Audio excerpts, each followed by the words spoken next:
China.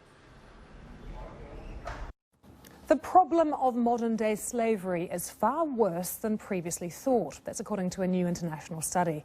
The latest global slavery index says that nearly 36 million people are enslaved across the world, and that is just over 20% more than previously estimated. That was back in 2013. The problem is particularly serious in South and East Asia, with India and China ranked the top two in terms of overall numbers. Our World Affairs correspondent Gary Donoghue has more.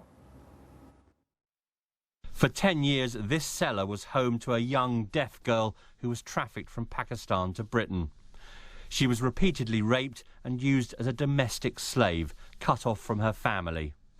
Ilyas Shah was convicted of raping the girl 13 times and was jailed for 13 years. His wife, Talat, got 5 years for benefit fraud and trafficking. The girl was held, it's thought, for up to 10 years in this house. And it's cases like this that the Global Slavery Index is trying to highlight worldwide.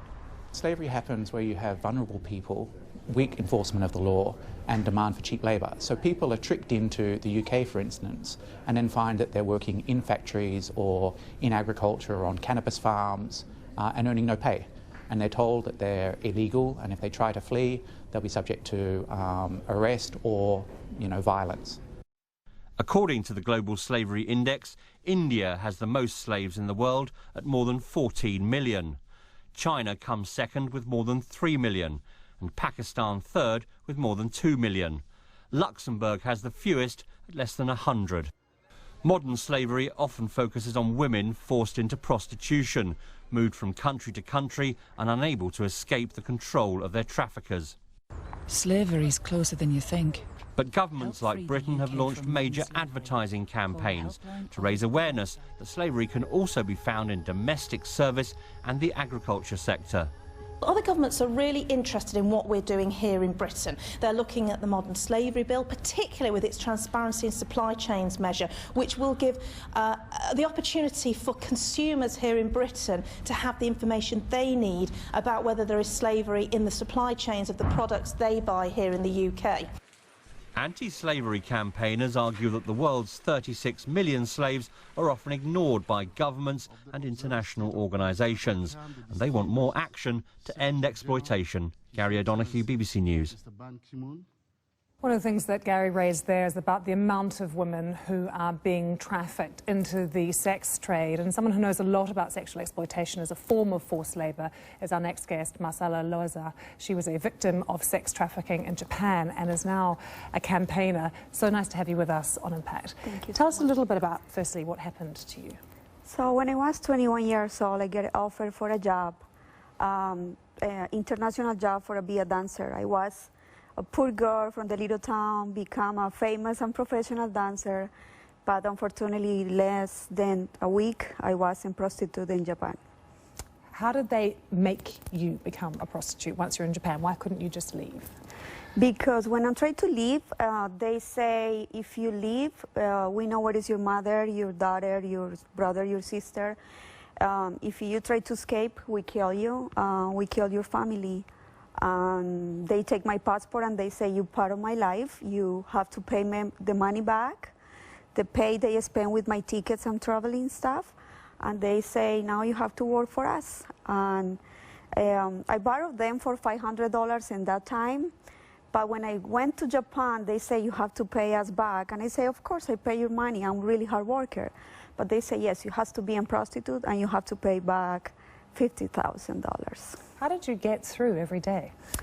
So thinking of my daughter, that was my biggest inspiration all the time. A couple times I tried to kill myself and tried to give up and tried to do just somebody help me, do something for me, because I don't think I can do it. But when I'm thinking my daughter smile, I say, I can do this, I'm going to escape, and I'm thinking how I escape and how I work for them and pay the money back. And how did that end up happening, the escape from Japan? So one of the customers on my guest, loyalty guest, he helped me to escape. He gave me a wig and jacket through the store. We get in, I change, and I walk slowly by the streets because my pimps was in the corner, were always watching me, and I'm scared. I walk with him slowly, And after the corner from the pimps waiting, I just ran until I went to the train, and I went to the Colombia embassy in Tokyo because I'm original from Colombia.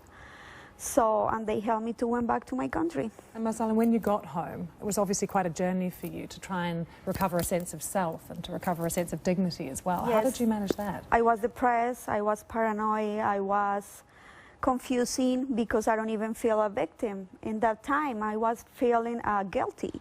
I feel it was my fault because I upset them, because that was my big mistake. And I can't talk to anybody until 3 months later, I get psychology therapy, and I get for 3 years straight psychology therapies, and that way I can a little bit talk about it in that moment. I mean, if we fast forward now, you run this incredible charity where you help other people, other victims of sex trafficking, but also discouraging people, telling them exactly what can happen. Yes, everything started when I wrote my first book in 2009.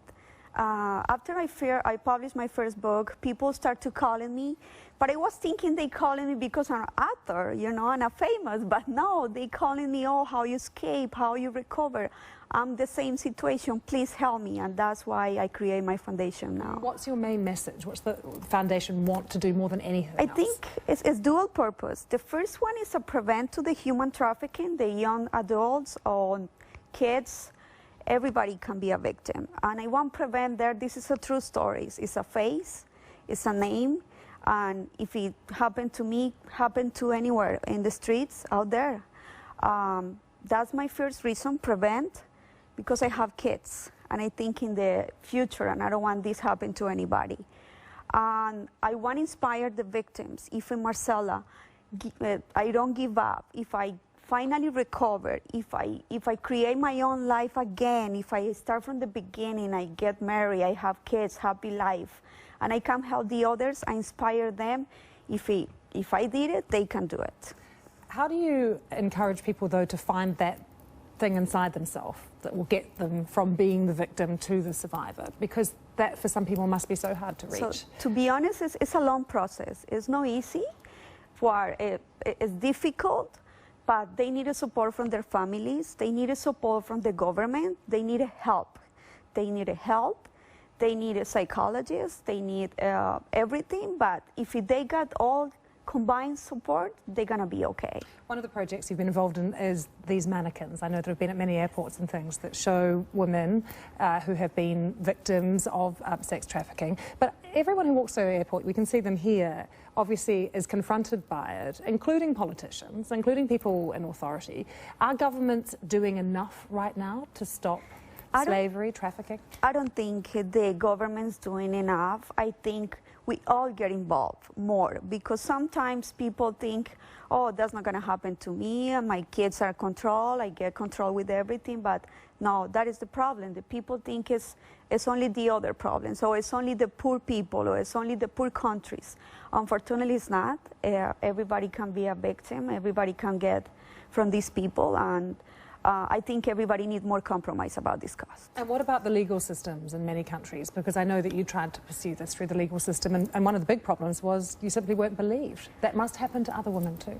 Yes, and it's very difficult. It's really hard, but I think a faith. I think a faith. Don't give up. They can do it. But I think the governments need create better laws, create more against programs, how to prevent videos, I don't know, more information. Do the governments actually know this is happening to this degree, though? Because we've had this survey released today saying things are worse. So, is there a realization of the scale of the problem? So, unfortunately, I am from Colombia. I live in U.S. I work in Colombia, Mexico, and U.S.